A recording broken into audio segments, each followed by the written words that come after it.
Well, we were actually incredibly busy when I got the offer for this project, and you know, it was going to be pretty hard fitting it into the schedule, but I decided to come and have a look at it anyway. So when I got here and walked down the track, I was immediately amazed by the whole location, because I mean, I was expecting to see just yet another sort of dirty, worn-out walking track. There's hundreds of miles of them in this local area.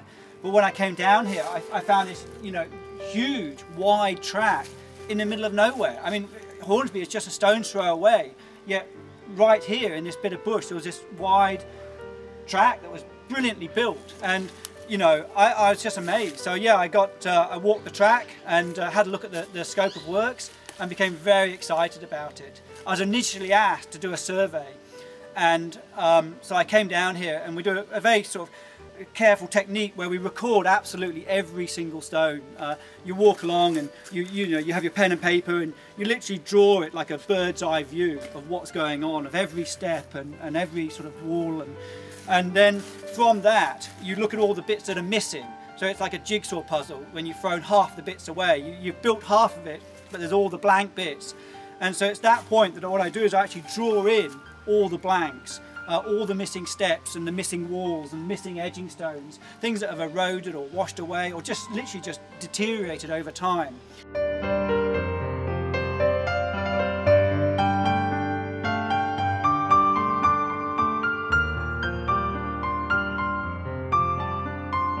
And this is an amazing location right here.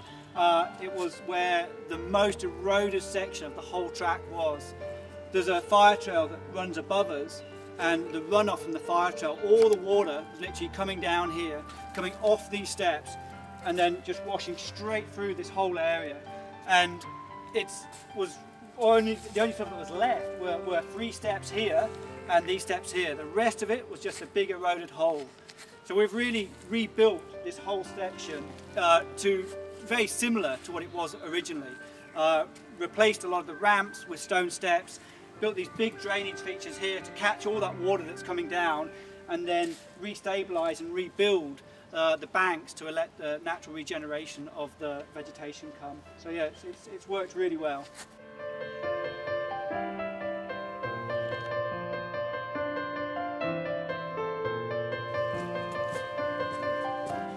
As you can see, just here at the end of the dry stone wall, there's a root coming off this Angophora, and we've actually built the whole wall around the root. The wall won't fall down, the root can grow and expand and it won't damage it. It's all good.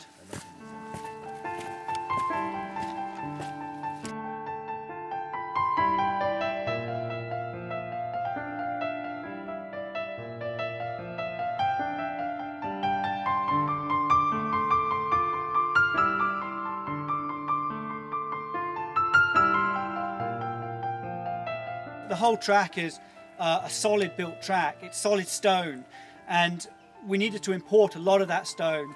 As you can see, these steps, as I've talked about, are brand new stone. They're bought from a quarry. They're smooth cut with a diamond saw, but that would look terrible in the bush. These brand new shining stones. So we've actually chipped them all back with tools to give it that sort of much more historical sort of look to it, a nice grippy feel, and it'll weather in very quickly as well. Also, the edging stone is recycled stone from old buildings. We collect it from places in Sydney and the surrounding area, and we bring it in. We love this stone because this is original here, this stone here, and this is recycled stone, and they're very similar. So it really complements the old work. That's so important when you're doing this sort of work, is to try and do it so that it's new, it's different, but it complements the old.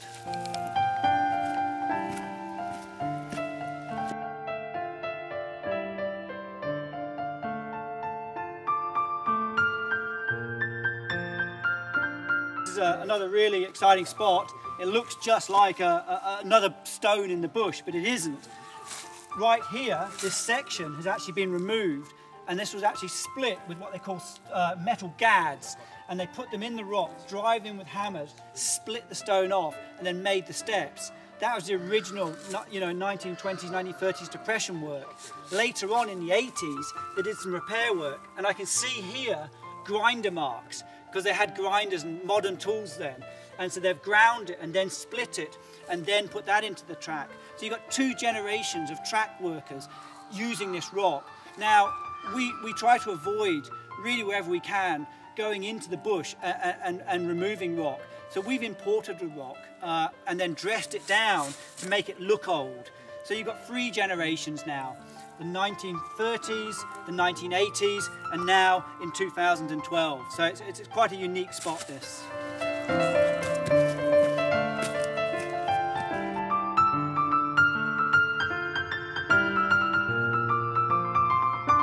This is my seat that I built in the bush. It was an extra to the contract. It was never in the contract, but this very stone I'm sitting on was actually the biggest step on the whole track. And when we're flying the materials in, we use helicopters and we fill bags up with 1 ton of stone in each bag, and they come through the tree canopy. It's incredibly sort of adrenaline rushed, though you are meant to keep very calm. As the bag was coming down, you have to really stay clear because it's very dangerous. And they put it down on the biggest step in the whole track and they cracked the back of it. It was a complete disaster. And you know, I was absolutely horrified of what had happened.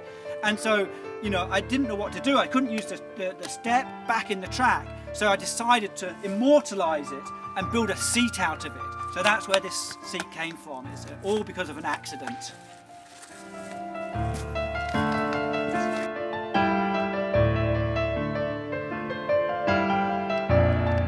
Of course, the job isn't finished yet. We've only done the worst sections where the funding would allow us to.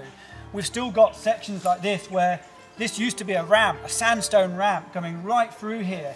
And all these rocks have now been washed and exposed. What's happening now is the water is being really confined. It's picking up speed and causing more and more erosion. Future funding will enable us to address sections like this, rebuild the steps and get the track back to its original condition. It'll be great.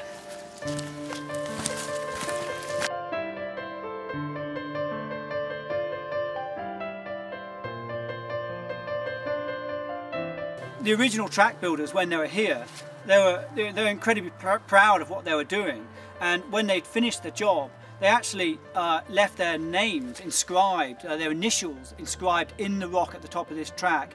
Some of them were obviously quite good artists because they actually also left their marks and sometimes drawings of strong men and of ladies and of dingoes and whales. And there's also an amazing bit where they've wrote prosperity around the corner, and we then built my stone wall around that to really sort of emphasise that. Very, very important that they had hope at the end of the tunnel.